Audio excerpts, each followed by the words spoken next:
Welcome back to another episode of Rock Boys Football. This spring transfer portal window already starting to fill up with some really intriguing names. We have a lot to talk about in regards to this USC program.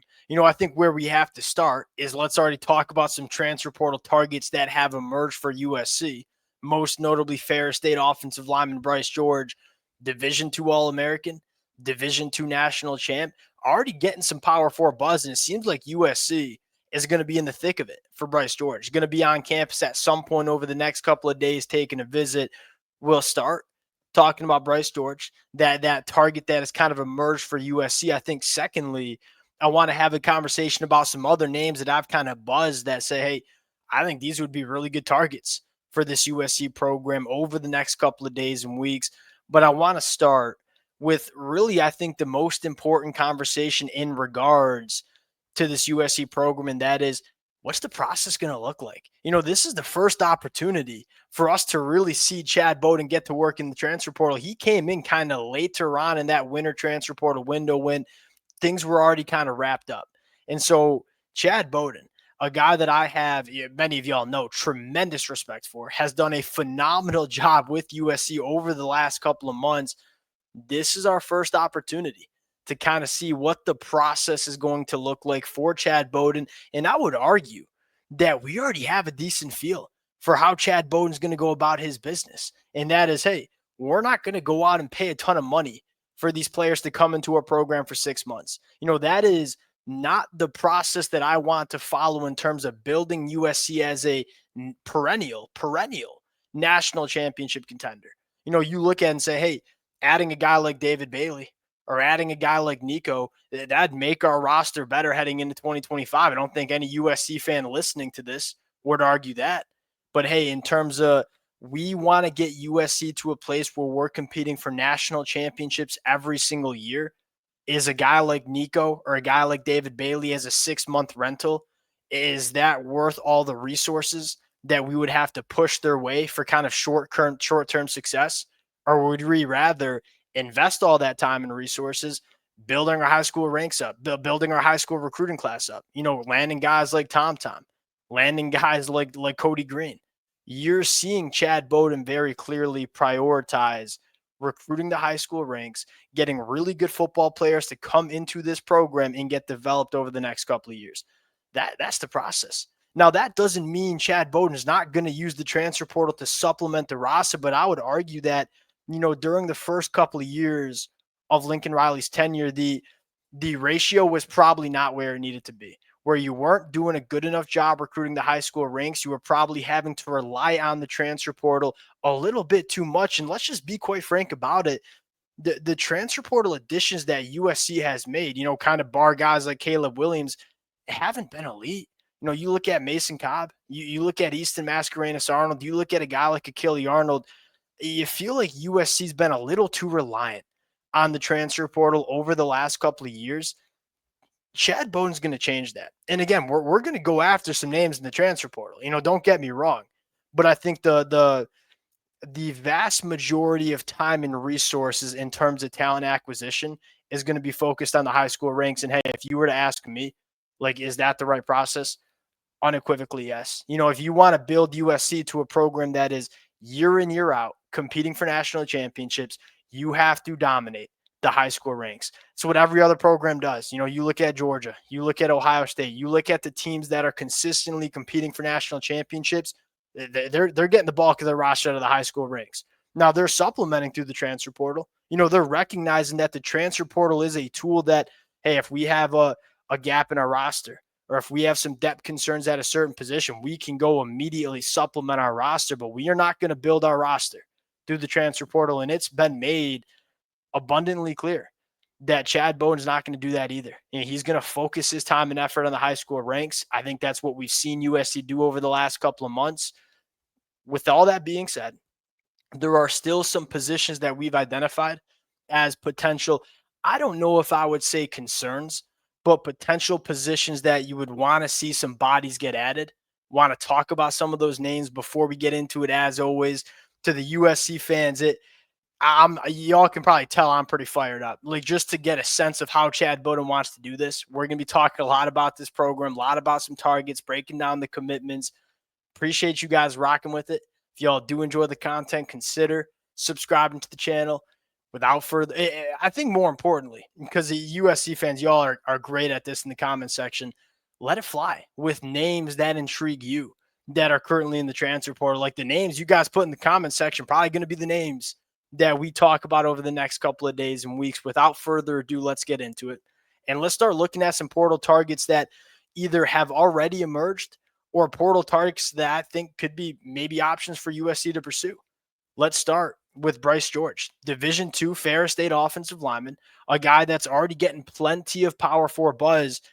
As a Michigan fan that just landed a Ferris State offensive lineman, I've watched probably more Ferris State football than I care to admit. I'll say this about Bryce George. This is a really intriguing kid that I think what excites me the most is I don't know if Bryce George comes in and starts for USC in 2025. Certainly has the capability of it, but he's a position versatile guy that can do a couple of different things at USC. You know, he started at left tackle for Ferris State. I think he could play tackle at the Power 4 level, but also could play guard for you. So number one, you're getting an offensive lineman that could be in your two deep and play multiple different positions on the offensive line. Number two, love the development that we've seen from Bryce George. And I get he's going into a senior year. It's not like there's a ton of development that remains to be had. This was a guy that came into Ferris State as a two-star defensive end who is 6'4", 250 pounds, has kind of grown into a 6'5", 315-pound frame. He has some really good athleticism for the size. Now, the one concern you have about Bryce George is he played in an offense at Ferris State that just pretty much ran the football. They had a bunch of big, ugly offensive linemen that were moving bodies off the line of scrimmage. They didn't really throw the football that much. You can watch a ton of Ferris State film and say there's not a ton of pass protection reps in Bryce George's film. And so maybe one of the concerns is, hey, what is he in pass protection at the Power 4 level?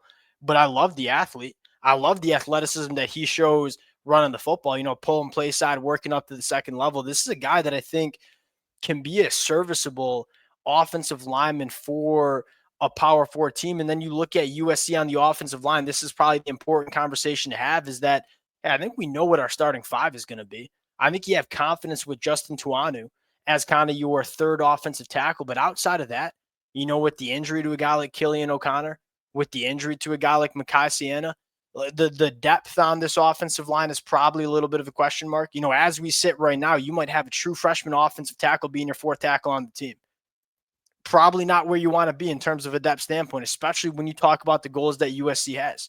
Look, if you want to compete for Big Ten championships, if you want to compete in the months of November and December in the college football playoffs, you got to be deep on the offensive line.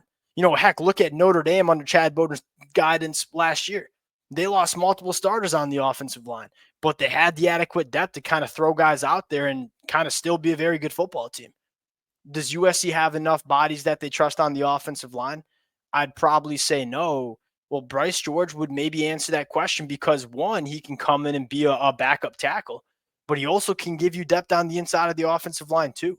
Not to mention a guy that I think still getting better as a football player, considering he came in as a defensive end out of high school. That's an interesting name to watch. A name that if you add, you feel better about the depth on the offensive line. Another name that has not necessarily emerged as a target for USC, but a guy that I like a lot. And you talk about USC maybe being a little bit thin in the defensive backfield.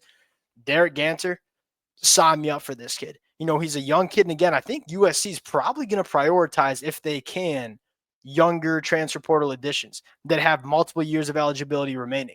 Derek Ganter Jr. from Eastern Washington is that kind of guy. He's a versatile defensive back that spends a lot of time in the box, either as a box safety or as a nickel defender. A guy that can come into USC and provide you potentially starting caliber play, but certainly depth at multiple different positions in the defensive backfield. That's the conversation that we've had a lot for USC in terms of transfer portal needs. I'm not sure how many starting caliber players you need. There are a couple of positions where you probably want a little bit more depth. And you look at Darren Garanter, 95 tackles as a redshirt freshman, a second-year player in the 2024 year. only missed 8% of those tackles. That's an exceptional number for a defensive back. He had 18 run stops for Eastern Washington. This is a defensive back that is not afraid to come downhill, run the alley, and fill in run support. A guy that can do a bunch of different things. A guy that's probably only getting better as a football player, considering he's only going into year 3. Another name that's not flashy. This is kind of what I expect from Chad Bowden. Is, hey, we're not going to be super flashy. We're not going to make a David Bailey getter. We're not going to go out and get Nico. We're not going to be flashy. We're going to go add quality depth to this roster. Derek Ganter is another guy that I think does that for USC. Now, another interesting name is Julian Neal from San Francisco, California. Now spent his career at Fresno State, transferred over to Stanford. With the coaching change, he's back in the portal, regarded as the top cornerback currently available in the transfer portal. A guy that's played a bunch of football. He's long. He's physical at the catch point, a little bit handsy as a cornerback, but a guy that can play some press man coverage, which I think USC wants. We've learned what Danton Lynn and Coach Belk want in the cornerback room. They want long guys that can play some press man. And you look at USC's depth chart in the secondary and say, hey, it wouldn't be all that bad of an idea to add one more cornerback, where you have DJ Harvey. We feel good about him. We feel good about the development we've seen from Marcellus Williams. DeCarlos Nicholson, we know can play, but I don't think is going to be a first-team All-Big Ten caliber guy. Braylon Connolly we like, but we're not really sure what we have. I mean, what I would argue is I think we only really know about 2 cornerbacks, and that's DJ Harvey and DeCarlos Nicholson. You probably could use one more veteran body that's played a decent amount of football and played a decent amount of football at a pretty damn high level, and that's Julian Neal.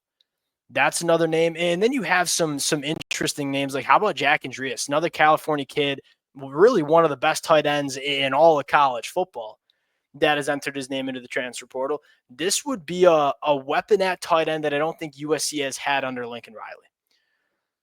Does USC now here's the interesting conversation here is you go to the depth chart and say we are very deep at the tight end position, and you might see a name or two transfer out from USC. You kind of know what you have with Lake McCree, but I wouldn't argue he's going to be a first-team All-Big Ten guy.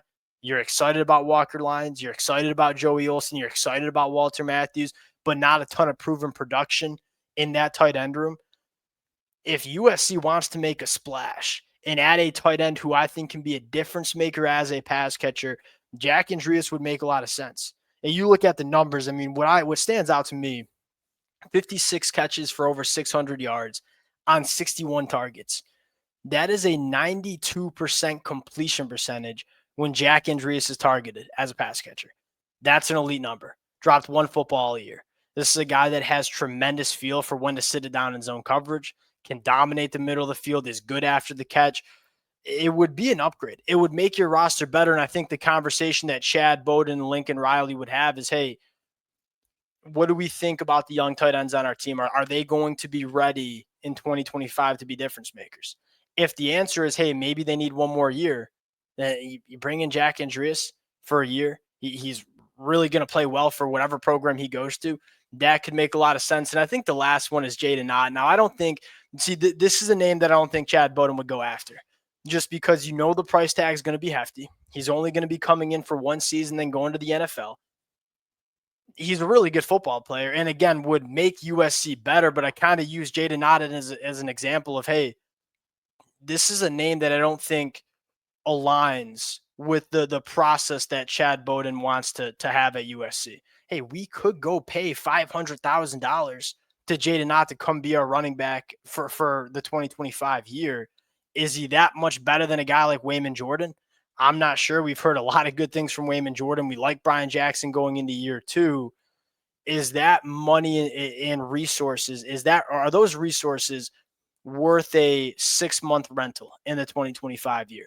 I would guess Chad Bowden would rather take that money and go land 2 blue chip guys in the 2026 class. We'll see where USC decides to go. I'm fascinated to see the direction that Chad Bowden decides to go in this transfer portal. We'll continue to cover the targets that emerge. Appreciate you guys rocking with it. If y'all do enjoy the content, consider subscribing to the channel, and we'll talk to y'all later.